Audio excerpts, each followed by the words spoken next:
The text came at 3:47 p.m. on a Tuesday that started like any other day in my life of quiet desperation. Shopping with Ashley all day, home late, XOXO. I stared at my phone screen, rain drumming against the windows of our cramped brownstone office where I ran my security systems business.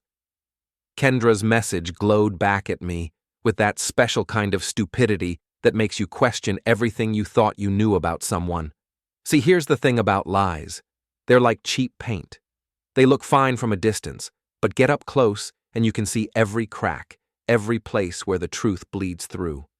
And my wife, God bless her manipulative little heart, had just sent me the equivalent of a paint job done with a roller made of steel wool. Ashley was in Florida, had been for 3 days, posting sunset photos from Miami Beach like her life depended on the Instagram engagement. I knew this because Ashley never met a moment she didn't document, and Kendra knew I followed her feed religiously, mostly to mock her vapid captions. My fingers moved across the keyboard before my brain could stop them. Give Ashley my love. Hope the Florida sun isn't too harsh for shopping.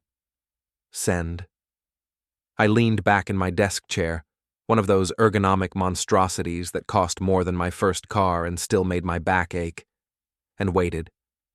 In my line of work, you learn to read people through their digital footprints. Response times tell stories. Kendra usually fired back texts faster than a gunslinger in an old western. When she was lying, though, she took time to craft her responses, probably running them past whatever accomplice was helping her weave her web of bullshit. 12 minutes.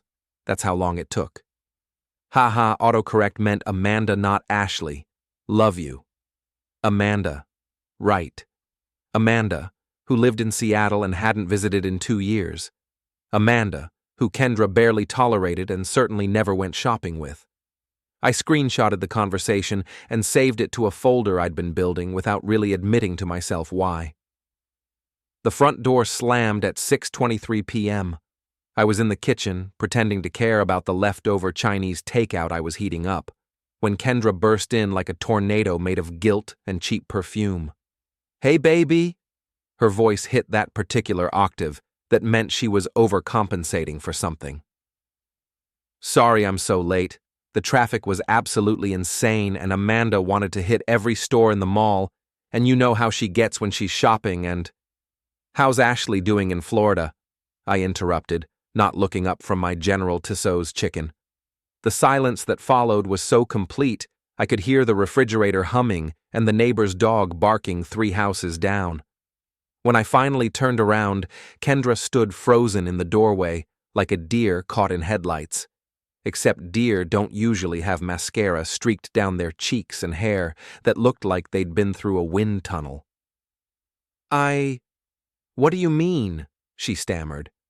Ashley, you know your shopping companion, the one who's currently sipping mojitos in South Beach according to her Instagram story from about an hour ago? Kendra's face went through a fascinating array of colors, red to white, to a sort of grayish green that reminded me of old seafoam. I said Amanda, not Ashley. Funny thing about text messages, I said, pulling out my phone. They keep a record of exactly what you wrote. Would you like me to read it back to you? That's when she cracked. Not all at once, that would have been too easy. Instead, she crumbled like a stale cookie, piece by piece, excuse by excuse. Okay, fine, I wasn't shopping. I was having coffee with someone from work. Someone. A coworker. We were discussing a project. For 6 hours. It's complicated. I set my phone on the counter with deliberate precision. You know what's not complicated? The truth. Why don't you try it? Just once for old time's sake. The tears started then. Big, dramatic drops that she probably thought made her look vulnerable and sympathetic. Instead, they just made her mascara run worse, creating dark tributaries down her cheeks that reminded me of the water-damaged stains on our bathroom ceiling. His name is Brent, she whispered. He's my boss. We've been seeing each other. There it was. The truth, naked and ugly, sitting between us like a dead fish on the kitchen table. I should have felt something: anger, betrayal, heartbreak. Instead, I felt oddly vindicated, like a mechanic who'd finally found the source of a mysterious rattling sound. "How long?" I asked. 3 months. "Where?" "The Riverside Motel mostly, sometimes his office after hours." The Riverside Motel. Jesus Christ. The place was a roach-infested monument to poor life choices, the kind of establishment that rented rooms by the hour and didn't ask questions about the stains on the sheets. If you were going to destroy your marriage, at least have the decency to do it somewhere with thread counts above 50. "Does Ashley know?" Kendra nodded miserably. "She covers for me sometimes, makes up stories about girls' nights and shopping trips." Of course she did. Ashley, with her perfectly curated life and her husband who made 6 figures selling insurance, living vicariously through other people's drama. She probably got a thrill out of being part of the deception, playing the loyal friend while secretly judging Kendra for settling for a blue-collar husband who fixed alarm systems for a living. Anyone else? Just Ashley. And Brent's wife doesn't know, if that's what you're asking. Brent's wife. There was another victim in this mess, some poor woman who probably packed her husband's lunch every morning and asked about his day over dinner, never suspecting he was spending his afternoons in a flea-bag motel with my wife. I walked to the kitchen window and stared out at our postage-stamp backyard, where the grass was dying and the fence needed painting, and everything looked as neglected as I suddenly felt. The rain had stopped, but the world still looked gray and washed out, like an old photograph left too long in the sun. "What happens now?" Kendra asked behind me. I turned around and really looked at her. This woman I'd married 5 years ago in a ceremony that cost more than my annual income. This woman who'd promised to love and honor and cherish me through sickness and health and apparently until a better offer came along. "Now," I said, "now you pack a bag and get the hell out of my house." "Evan, please, we can work through this." "No," I said, and my voice was surprisingly calm. "We really can't. You made your choice when you decided to spread your legs for your boss in a motel that probably hasn't changed its sheets since the Clinton administration. You made your choice when you dragged Ashley into your web of lies. You made your choice every single day for 3 months when you looked me in the eye and pretended to be my wife." She was crying harder now, the kind of ugly crying that makes people's faces scrunch up like raisins. "I love you, Evan. I made a mistake, but I love you." "You love the idea of me," I corrected. "You love having a husband who doesn't ask too many questions and pays half the bills and makes you look respectable at company parties. But you don't love me. If you loved me, you wouldn't have slept with your boss in a motel room that probably has more DNA evidence than a crime scene." That night, after Kendra had packed 2 suitcases and left for Ashley's house with promises to figure things out, I climbed up to our attic.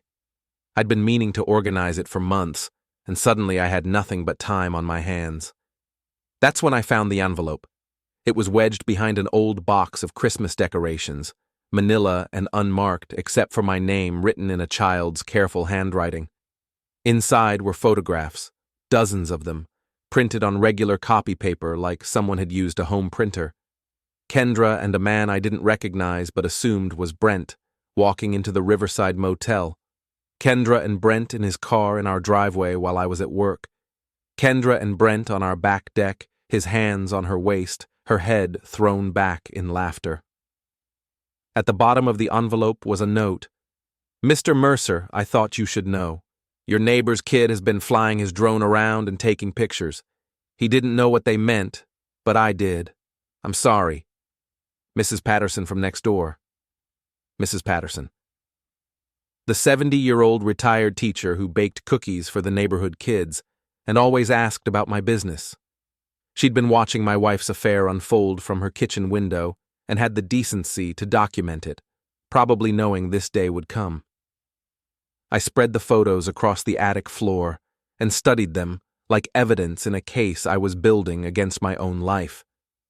3 months of betrayal, captured in living color by a 10-year-old's toy drone.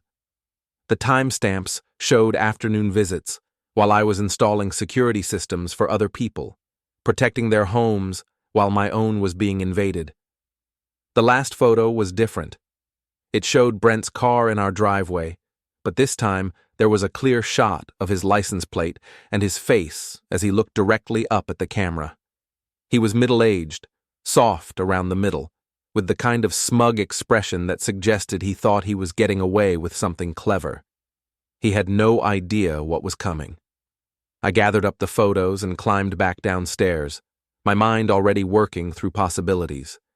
In my business, you learn a lot about people's vulnerabilities, about the ways they leave themselves exposed. Security systems aren't just about keeping bad guys out. They're about understanding how people think, how they move, how they make mistakes. And Brent, I was beginning to realize, had made a lot of mistakes. The next morning, I called my oldest friend Phil Martinez, who'd left the police force 5 years ago to become a private investigator. Phil specialized in insurance fraud and cheating spouses, which made him uniquely qualified to help me navigate my current situation. "You sound like shit," Phil said when he answered on the second ring. "Kendra's been cheating," I told him without preamble. 3 months with her boss. I need your help." "Jesus, Evan. I'm sorry, man. What do you need?" "Information, and maybe some technical assistance." We met at the Rusty Anchor, a dive bar near the docks that served beer in bottles and didn't ask questions about the kind of conversations that happened in its dimly lit corners. Phil looked exactly like what Central Casting would order for ex-cop turned PI, 5'10", graying hair, eyes that missed nothing, and a permanent expression of mild suspicion. "Tell me everything," he said, sliding into the booth across from me. I laid out the whole sordid story, from the shopping text to the drone photos. Phil listened without interrupting, occasionally nodding or making notes in a small leather notebook that looked like it had seen better decades. "So, what's your endgame here?" he asked when I finished. "You want me to gather evidence for a divorce?" "I want them to pay," I said. "Not just Kendra, all of them. Her, Brent, Ashley. I want them to understand what it feels like to have their lives turned inside out." Phil studied me over his beer bottle. "That's a dangerous road, brother. Revenge has a way of eating people alive." "They already ate me alive," I replied. "I'm just returning the favor." Phil was quiet for a long moment, then nodded. "Okay. But we do this smart, and we do it legal. No breaking and entering, no harassment charges, no assault. We use their own stupidity against them." "Agreed. First thing we need is more intelligence. You said Brent's married?" "That's what Kendra told me." "Then we need to know everything about him. Full name, address, where he works, what kind of car he drives, his patterns. The more we know, the more options we have." I pulled out my phone and showed him the clearest photo of Brent's license plate. "Can you run this?" Phil grinned. "Can a fish swim?" While Phil worked his contacts to get information on Brent, I focused on what I did best: technology. Kendra had left her laptop behind in her hasty exit, and she'd never been particularly careful about her digital security.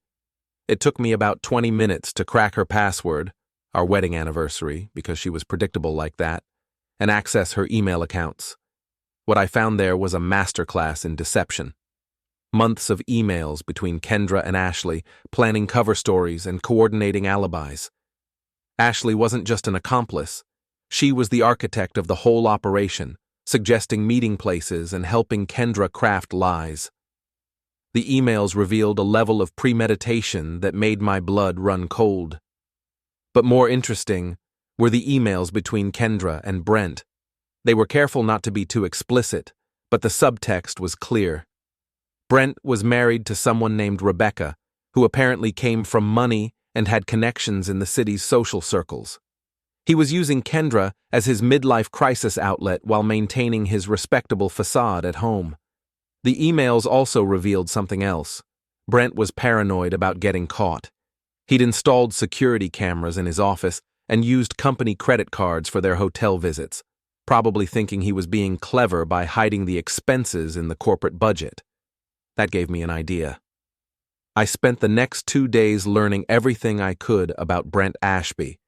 Phil's police contacts came through with basic information: full name, address, vehicle registration, employment history. But I dug deeper, using my security industry connections to access databases that most people didn't even know existed. Brent was 42, married for 15 years to Rebecca Ashby, née Thornton, who indeed came from old money.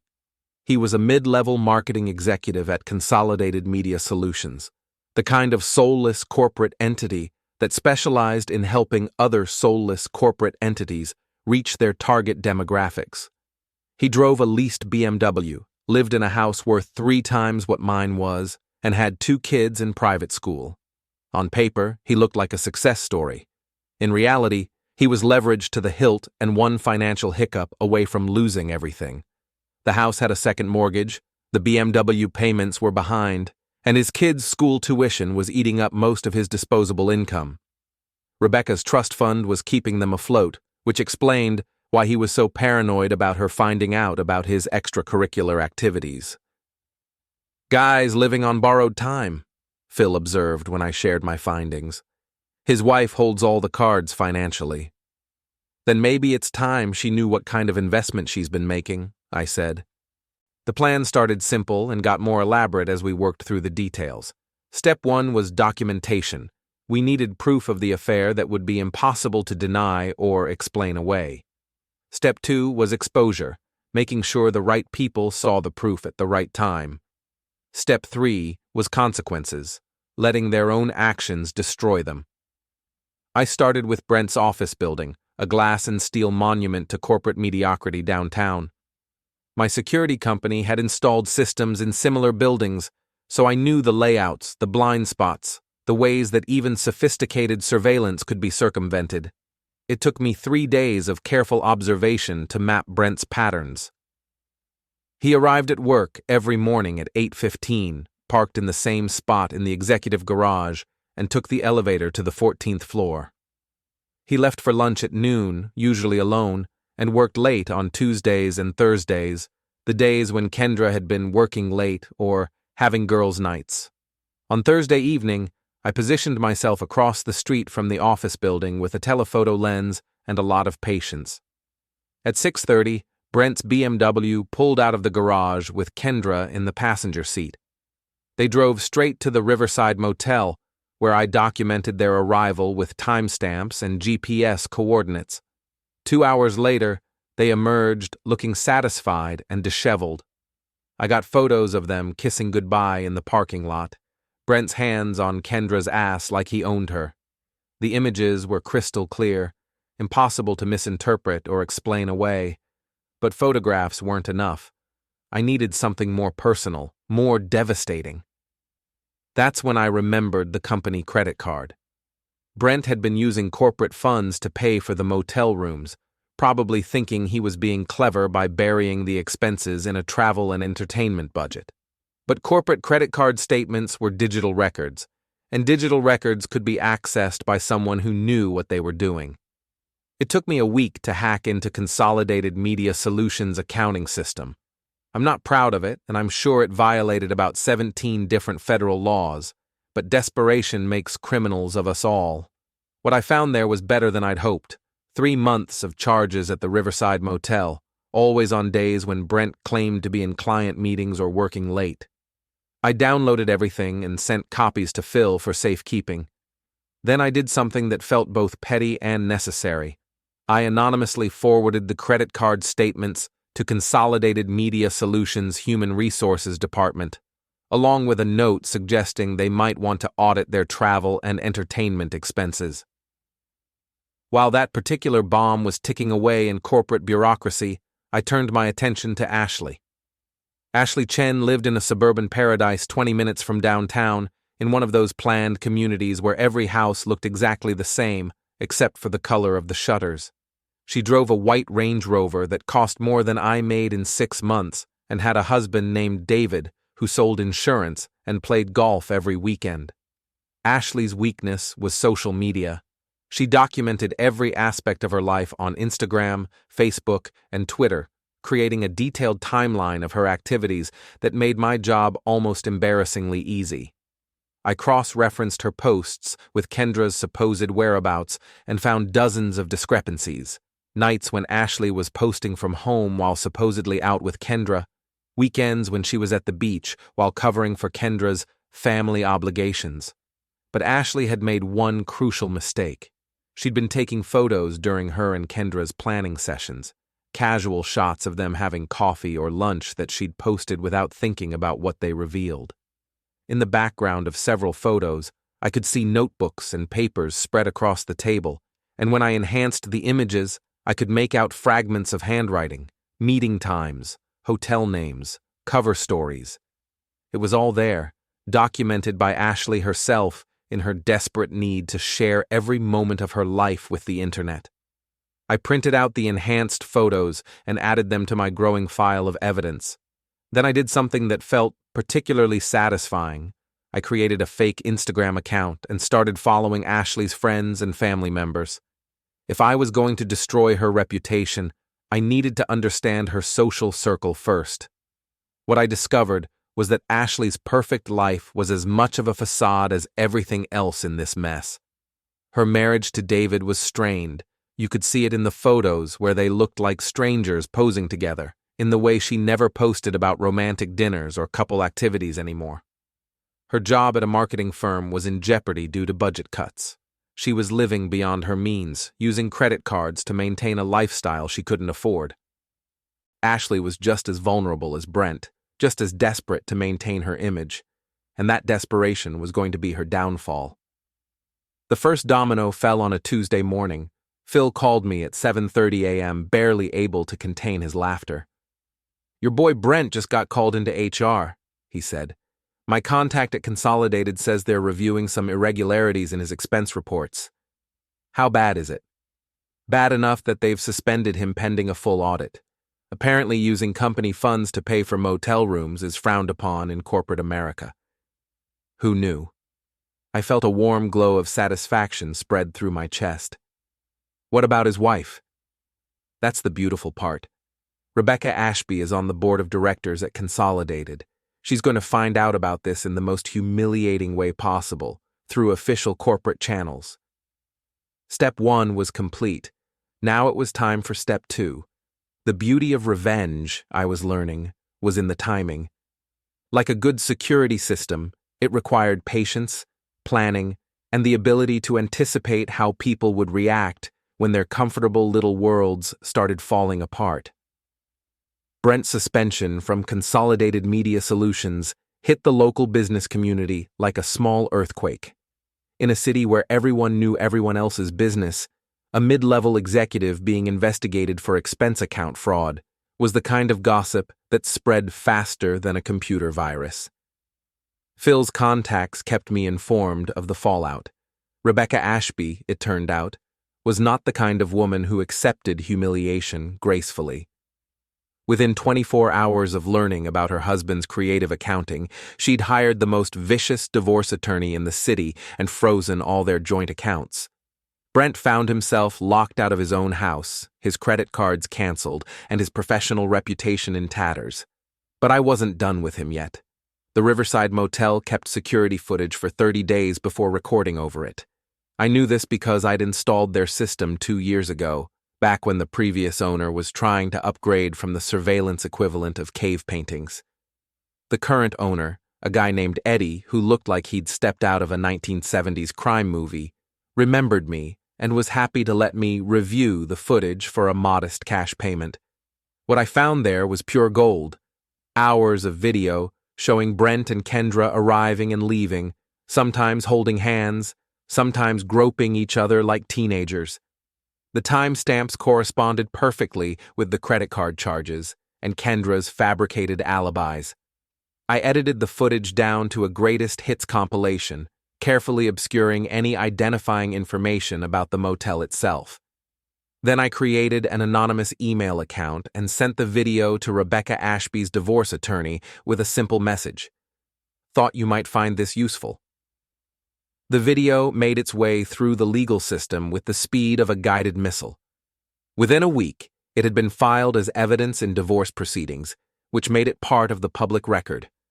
From there, it was a simple matter for concerned citizens to access the court documents and share them with friends, family members, and anyone else who might be interested in Brent Ashby's extracurricular activities. Brent's fall from grace was spectacular and complete. He went from respected executive to local pariah in less than 2 weeks, his name becoming synonymous with corporate fraud and marital betrayal. He was forced to move into a studio apartment above a Chinese restaurant, driving a 10-year-old Honda that looked like it had been through a demolition derby. But Kendra and Ashley were still living their lives largely unaffected by the chaos they'd helped create. That needed to change. I started with Ashley, partly because she was easier to reach and partly because I wanted her to suffer slowly, knowing that her best friend's affair was about to destroy both their lives. Ashley's Instagram account was a masterclass in oversharing, providing me with a detailed schedule of her daily activities. She went to the same yoga class every Tuesday and Thursday morning, had lunch at the same trendy cafe every Friday, and spent Saturday afternoons at the farmer's market with her husband, David. I chose the farmer's market for our first encounter. It was a perfect October morning, crisp and clear with the kind of golden sunlight that made everything look like a postcard. Ashley was examining organic tomatoes at a vendor's stall, her Range Rover keys dangling from her manicured fingers, when I approached. "Ashley," I said, my voice friendly and casual. "What a surprise running into you here." She turned around and her face went through a fascinating series of expressions: confusion, recognition, fear, and finally a forced smile that looked like it physically hurt. "Evan," she said, her voice artificially bright. "How are you doing? I heard about... Well, I'm so sorry about everything." "Are you?" I asked, still smiling. "Because, from what I understand, you played a pretty significant role in everything." The forced smile faltered. "I don't know what you mean." I pulled out my phone and showed her one of the enhanced photos from her own Instagram account, the one where you could clearly see her handwriting listing cover stories and meeting times. "This is from your lunch at Café Nouveau 3 months ago. Interesting shopping list you and Kendra were working on." Ashley's face went pale. Around us, other shoppers continued their weekend routines, oblivious to the drama unfolding near the heirloom tomatoes. "That's not what it looks like," she stammered. "Really? Because it looks like a conspiracy to commit adultery, with you as the mastermind." I leaned closer, lowering my voice to a conversational whisper. "Tell me, Ashley, does David know about your extracurricular activities as a relationship counselor?" "You can't prove anything," she said, but her voice lacked conviction. "I don't have to prove anything," I replied. "I just have to share what I know with the right people. Your husband, your employer, your friends. Let them draw their own conclusions." I could see her calculating the odds, trying to figure out how much I actually knew and how much damage I could do. The answer, if she'd been smart enough to ask, was everything and a lot. "What do you want?" she asked finally. "I want you to understand that actions have consequences," I said. "For 3 months, you helped my wife lie to me. You created alibis, you covered for her, you made me feel crazy for suspecting something was wrong. Now you get to live with the consequences of those choices." I turned to walk away, then paused and looked back over my shoulder. "Oh, and Ashley? You might want to check your husband's Instagram account. He's been posting some interesting photos lately." This was a lie. David's social media presence was about as exciting as watching paint dry. But Ashley didn't know that, and the seed of doubt I'd planted would grow and fester until she drove herself crazy, wondering what I might have discovered about her own marriage. Psychological warfare, Phil called it. I called it justice. My next target was Kendra herself, who had been laying low since moving in with Ashley. According to my surveillance, she'd been staying home most days, probably trying to figure out how to salvage her life now that her meal ticket was facing financial ruin and criminal charges. But everyone has to leave the house eventually, and Kendra's weakness was her monthly appointment at an upscale salon downtown. She'd been going to the same stylist for 3 years, a flamboyant man named Ricardo, who charged more for a haircut than most people spent on groceries. I knew Kendra's appointment was scheduled for 2 p.m. on a Thursday because she'd never bothered to change the shared calendar we'd used during our marriage. I arrived at the salon an hour early and had a conversation with Ricardo that started with cash and ended with his enthusiastic cooperation in my little revenge project. When Kendra arrived, looking haggard and nervous, Ricardo greeted her with his usual theatrical enthusiasm. What she didn't know was that the organic conditioning treatment he applied to her hair contained a special ingredient, a temporary dye that would turn her blonde highlights a vivid shade of green when exposed to chlorinated water. Kendra left the salon looking perfectly normal, her hair glossy and professionally styled. She probably felt human again for the first time in weeks, maybe even confident enough to start rebuilding her life. That confidence lasted exactly 48 hours until she took a shower at Ashley's house. The photos started appearing on social media that weekend. Kendra at the grocery store with bright green streaks in her hair, looking mortified and trying to hide under a baseball cap. Someone had recognized her from the court documents in Brent's divorce case and decided to document her public humiliation for posterity. The green hair became a meme in our small city, shared and reshared with increasingly creative captions. Green Hair Girl trended locally for 3 days, turning Kendra into a walking advertisement for adultery and poor life choices. But the real masterpiece was yet to come. I'd been saving the best for last, a coordinated attack that would destroy all 3 of them simultaneously and leave no doubt about who was responsible for their downfall. The opportunity came when Ashley announced on Instagram that she was throwing a girls' night party at her house the following Saturday. The guest list read like a who's who of our former social circle, all the women who'd been whispering about Kendra's affair and Ashley's role in covering it up. I spent a week preparing for that party, using every skill I'd learned in 15 years of security work. I planted tiny cameras around Ashley's property, hacked into her home Wi-Fi network, and gained access to her smart home system. By the time Saturday night arrived, I had more surveillance on her house than the Pentagon had on foreign dictators. The party started at 7 p.m. with wine and gossip. By 8:30, the women were sufficiently lubricated to start sharing secrets.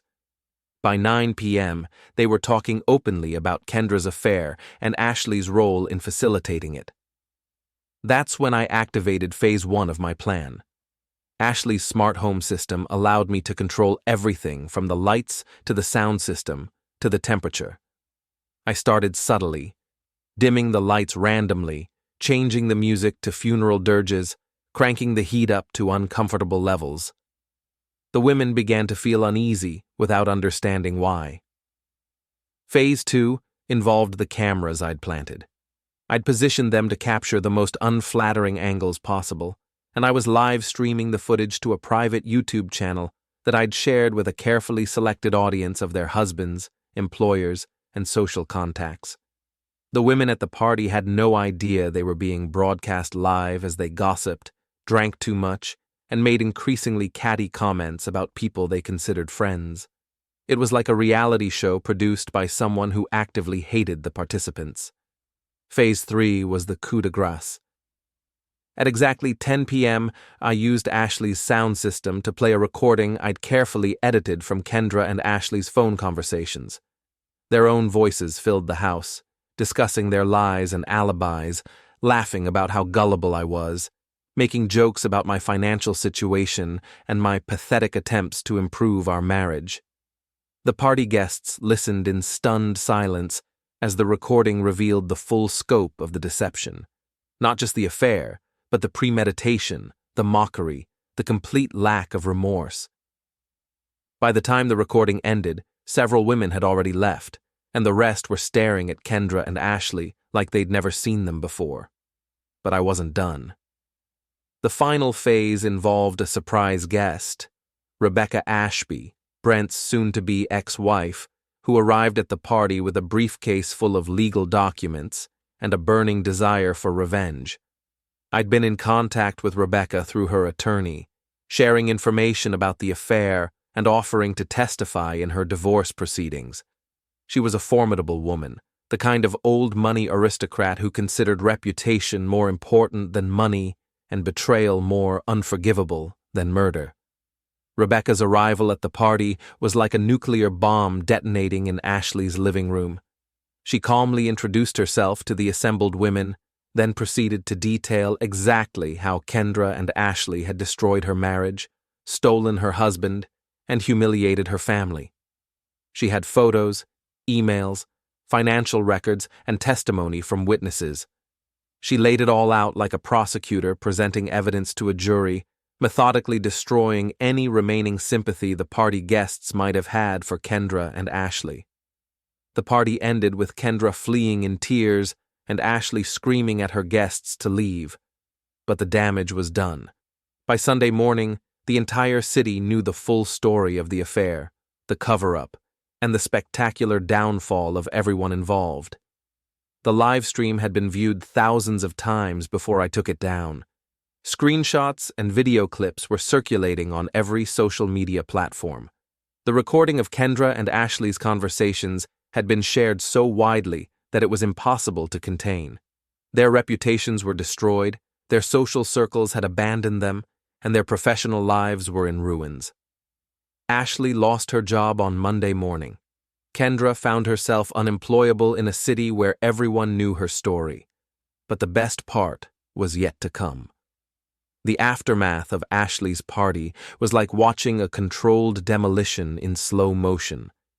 Everything that Kendra and Ashley had built, their reputations, their friendships, their carefully curated social media personas, collapsed in a cascade of consequences that was both beautiful and terrible to behold. By Monday morning, Ashley's employer had received so many calls and emails about the live stream that they had no choice but to terminate her employment. The marketing firm she worked for specialized in reputation management for corporate clients, and having an employee whose own reputation was in tatters was bad for business. Kendra fared even worse. The green hair had faded, but the photos lived forever on the internet, turning her into a cautionary tale about the dangers of adultery and poor hair care decisions.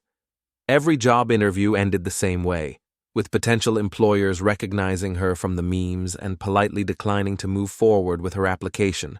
But I wasn't satisfied with their professional destruction. I wanted them to understand what it felt like to be truly powerless, to have their lives turned upside down by forces beyond their control. That's when Brent made his first mistake since the affair came to light. He tried to contact me. The message came through LinkedIn of all places, as if using a professional networking site would somehow make his approach more legitimate. "Evan, we need to talk. This has gone far enough. Call me." I showed the message to Phil over coffee at the Rusty Anchor. He read it twice, then looked up at me with a mixture of amusement and concern. "Guy's got balls, I'll give him that," Phil said. "What are you going to do?" "I'm going to give him exactly what he's asking for," I replied. "A conversation." I arranged to meet Brent at a parking garage downtown, one of those concrete monstrosities that looked like it had been designed by someone who actively hated both cars and people. It was the perfect setting for the kind of conversation we needed to have, isolated, anonymous, and equipped with security cameras that I'd already disabled.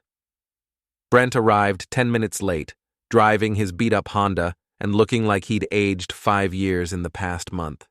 His expensive suits had been replaced by off-the-rack clothes that didn't quite fit, and his confident swagger had been replaced by the nervous energy of a man who knew he was in over his head. "You've made your point," he said without preamble. "You've destroyed my marriage, my career, my reputation. What more do you want?" "I want you to understand something," I replied, leaning against my van with deliberate casualness. For 3 months, you slept with my wife in a motel room that rents by the hour. You used company money to pay for it, you lied to your own wife, and you thought you were clever enough to get away with it. You weren't just stealing from me. You were stealing from everyone who trusted you. It wasn't like that, Brent protested. Kendra and we fell in love. It just happened. I laughed, a sound with no humor in it. Love? You fell in love with a married woman and decided to express that love by meeting her in a Fleabag motel? That's not love, Brent. That's just selfishness with better marketing. Brent's face flushed red. You don't understand. My marriage was already over. Rebecca and I haven't been happy for years.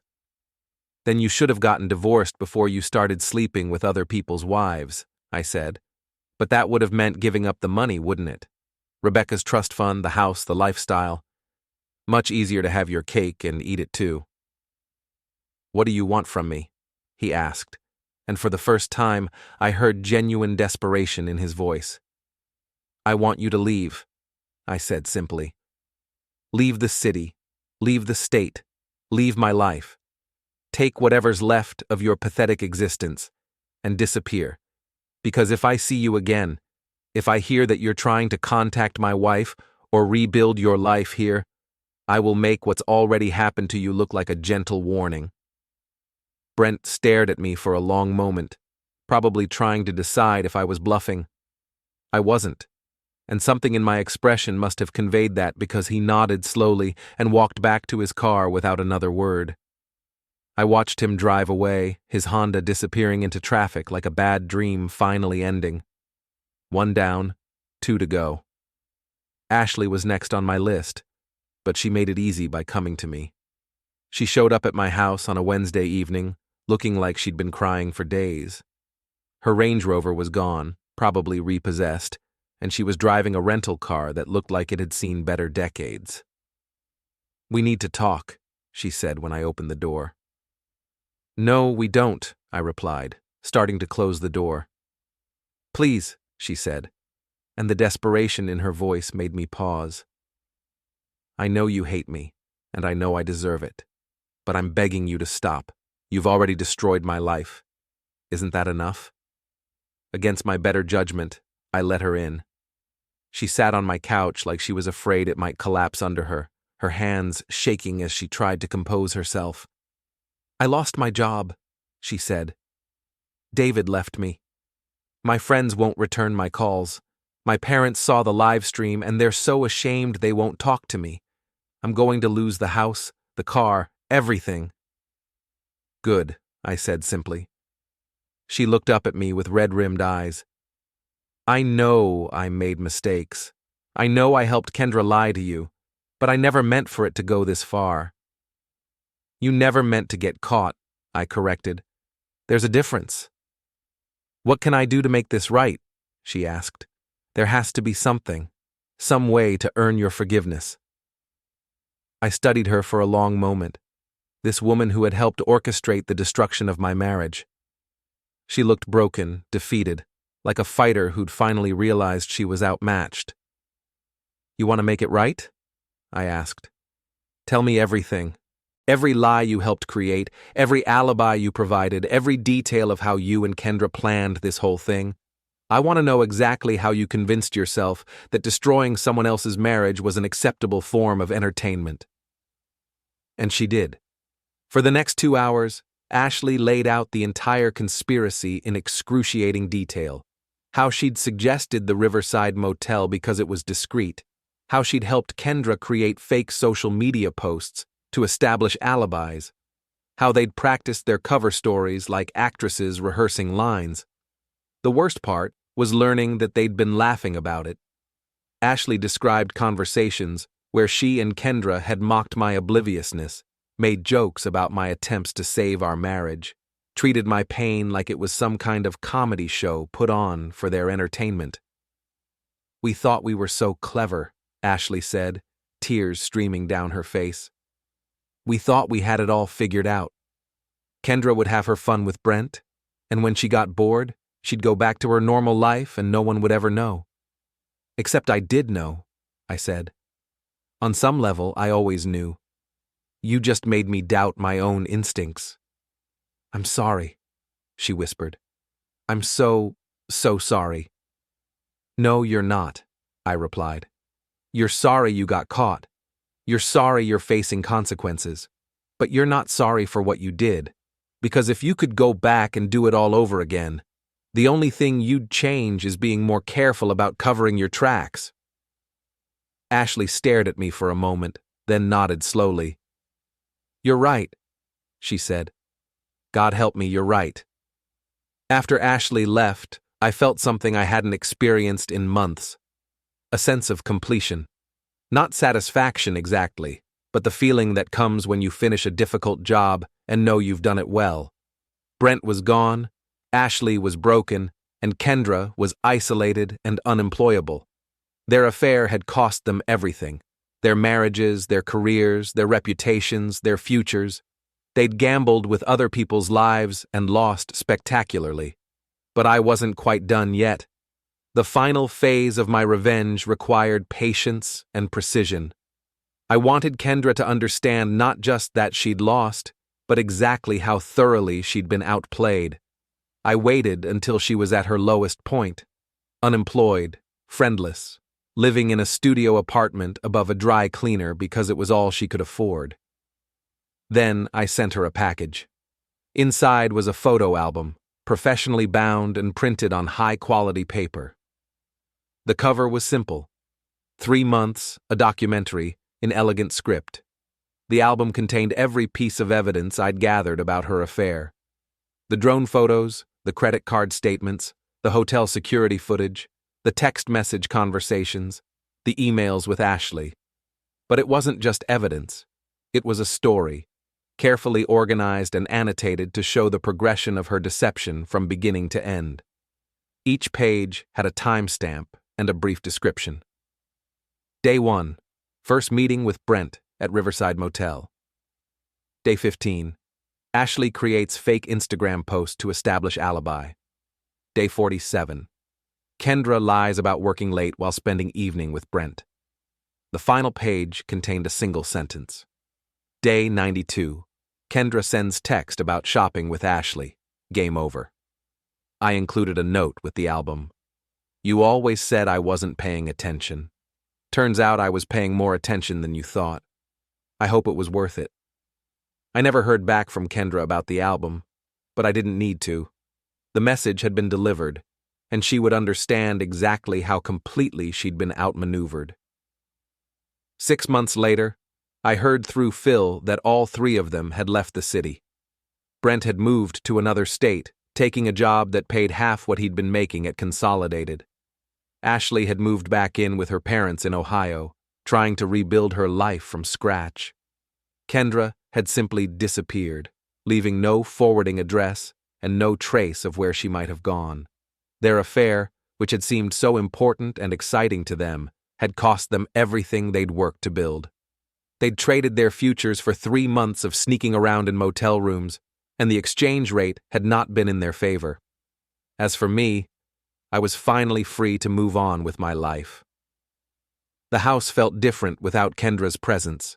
Cleaner somehow, like a virus had been eliminated from the system. I was sleeping better, eating better, even smiling occasionally. But the best part was the knowledge that justice had been served. Not the kind of justice you get from courts and lawyers, but the kind that comes from understanding that actions have consequences and that sometimes, just sometimes, the good guys actually win. I kept the photo album on my desk as a reminder of what I'd accomplished. Not because I was proud of destroying 3 lives, but because I was proud of refusing to be a victim. They'd tried to make me the fool in their story, and instead, I'd made them the villains in mine, and that, I thought, was a pretty good trade.